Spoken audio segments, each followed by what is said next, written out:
I don't know if it's a thing to like dedicate readings, but I'm going to dedicate this reading. A friend of mine passed away February 7th.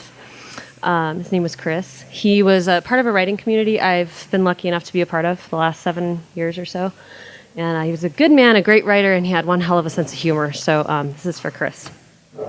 So I've got 3 poems and then a short essay that's snarky as hell. So we'll start with poetry. This is for Icarus. First baby's breath, tender lips, asserted selfness. Last father's vigilance, alerted for selfness. Insomniac ocean gushes neon blood. A wild caffeine-buzzed minotaur flirts with selfness. Tired labyrinthine halls fester in darkness and filth. Broken-neck rats unaware, inverted selfness. Darkness moves in forms unseen, in uncouth shadow. No longer can light lovers skirt around selfness. Gleaming Eucharisteo pierces ancient creed, old school by the rules, subverted by a selfness. Fearlessness comes in torrents down the cinder hills. 4 singed lungs stride in rhythm, unearth dead selfness. Leaving weeds untended, one gardening stranger lifts feathered arms to soar her overt, fresh selfness.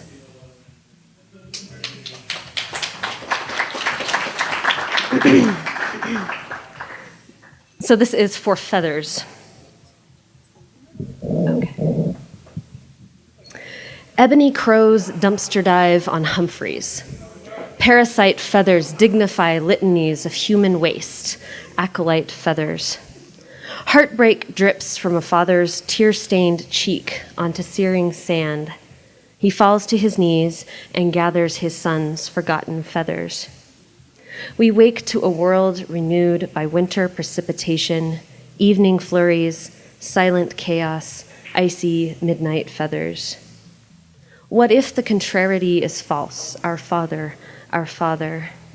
Ultimate embodiment would don hermaphrodite feathers. Chickens dread, selection, last-ditch squabble, then death by cleaver. The axe leaves their heads like ballerina corpses, plight feathers. I swallow the light of one bright mantra and color returns. Plumage plumps and brightens, death drains from barbed kryptonite feathers.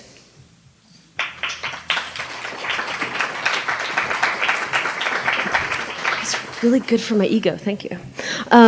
This is an ode to the avocado I ate for breakfast. I press the blade through your juniper skin, your osteoderm embedded alligator epidermis. I slice through you, ovate imposter fruit, down to the nutshell womb at your center. Spin your impaled soma posterior to anterior, one clean line, until I return to the green cavity where your stem used to be, and find that paper-thin sliver of your emerald butter flesh. One twist and you are dissected. Then, if you are ripe, my thumbnail applies one subcutaneous skim to separate what protects you from what you are. You are flayed. And I spread your decorticated physicality across the browned crumb of my already buttered sourdough toast and taste you on my tongue. Do you remember when I shunned the fatty molecules of your flesh, you forbidden imposter fruit?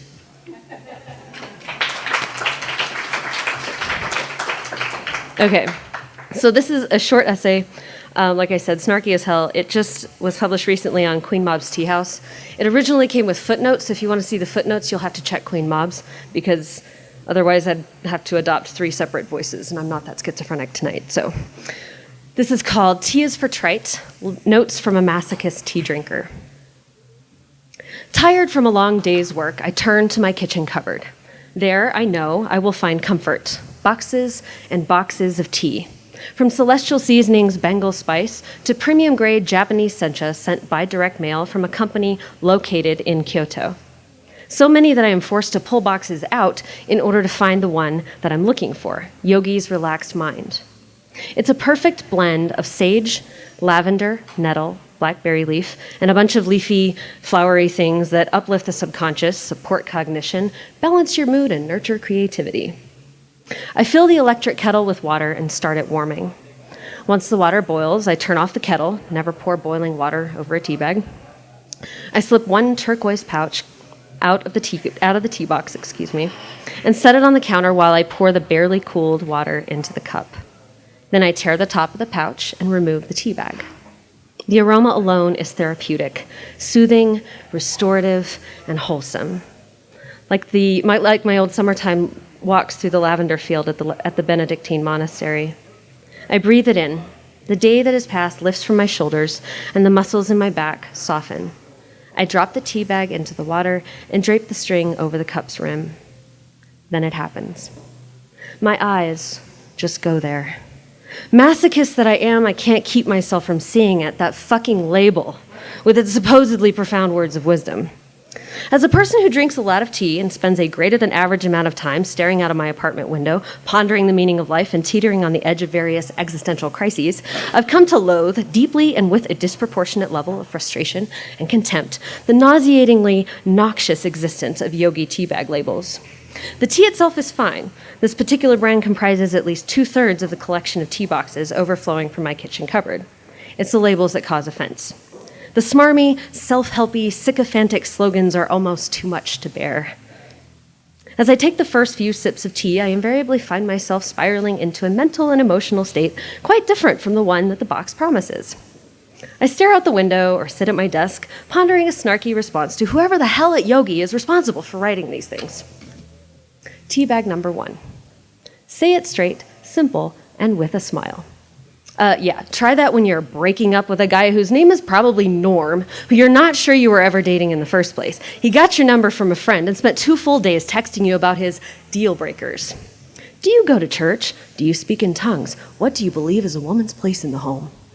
Despite the fact that you broke pretty much every deal on his list, he asked you out for coffee. You said you weren't sure that was a good idea. He said it didn't have to be a date, and you, being the others-pleasing person you were, agreed to meet for coffee under the proviso that it's not a date. You meet him at the coffee shop, and half an hour into a very awkward version of what might be called a conversation, he tells you he could see you as his wife.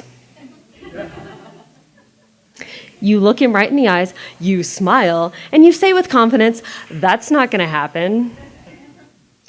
A month later, he's still texting 50 times a day. He even tried to stop by your office on Valentine's Day. Every time he asks you out, always via text, you tell him no. Every time you tell him no, your phone sends low storage alerts because all the storage is taken up with his stupid texts, which come in rapid succession, question after question, demanding answers, complicating an otherwise straight and simple matter. A smile doesn't always cut it. Resting bitch face is often more effective. You're working on that. Tea bag number 2. Love is ecstasy. No, sex might be, but love sure as hell isn't. Ecstasy is an amphetamine-based drug that induces hallucinations and feelings of euphoria. Love may feel like ecstasy from time to time, but more often than not, it's a shit ton of work and communication and tears. Of course, if you're trying to communicate with an asshole who practically asks you to marry him on your first not a date, you may be out of luck. Tea bag number 3. The art of happiness is to serve all. Oh, serving all is a requirement for those of us whose happiness is entirely dependent upon the passable moods of those around us. Please others or perish. That's our motto. The one true path to deep and lasting happiness. Shut up and do what's expected of you. Tea bag number 4. Sing from your heart. Because that'll fix everything.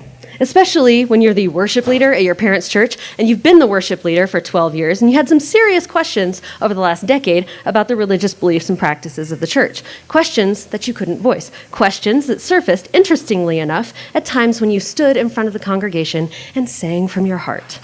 Like the time you were up on the stage singing from your heart and Chris Fayville walked back into the sanctuary after 4 years away. In prison for the brutal rape and murder of Liz Lankhorst Ballard, another member of your parents' church. He was welcomed back into the community based on the Christian virtue of forgiveness. Fine. 2 months later, you stood on that same stage, singing from the heart, and watched 2 women walk into the sanctuary. They were together.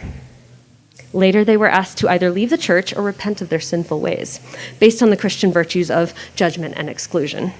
But keep singing. Sing your heart out. Sing until there is nothing left of your heart but a few bloody shreds that may never heal. Teabag number 5. You are unlimited. Existentially speaking, that is simply terrifying. My God, you can hardly make a decision about what items to put on your plate at a buffet. If you yourself, as a sentient being in the universe, are unlimited, you may very well implode. In fact, you did implode. You worked 2 part-time jobs to pay for your shitty community college undergrad degree while you filled 2 or 3 or 4 positions in your parents' church, took a full course load, and maintained a perfect GPA.